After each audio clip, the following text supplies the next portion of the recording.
You have one piece of data, replicated across 3 nodes in 3 regions. The whole point is safety. If one node dies, the others still hold the data. A write lands on one node. It copies to the others so all 3 agree. When the network is healthy, every node returns the exact same value.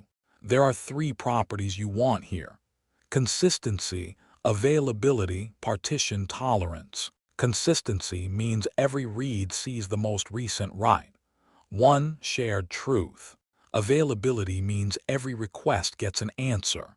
No node ever goes silent. Partition tolerance means the system keeps working even if the network splits. In a perfect world, you get all 3 at once. But the world is not perfect. Then the link between 2 nodes drops.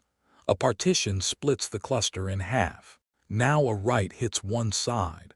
The other side never hears about the change. The 2 halves have drifted apart. They no longer hold the same value. A reader on the far side asks for that key. What are you going to return? You can answer with the old, stale data, or you can refuse to answer at all. You cannot do both.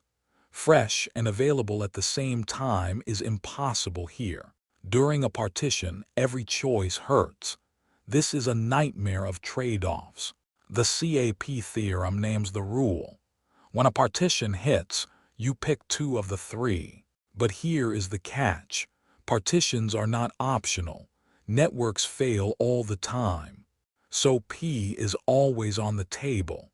You never get to drop partition tolerance. That means the real choice is only ever consistency or availability. Choose CP. Reject the read until the nodes can talk and agree again. You stay correct, but that far side goes dark until the network heals. Choose AP. Answer right now with whatever you have and reconcile later. You stay up, but for a moment 2 clients might see 2 different truths. A bank picks CP. A shopping cart picks AP. It all depends on the cost of being wrong. When the partition finally heals, the divergent copies merge back into one. That's the CAP theorem. Under a partition, trade consistency against availability.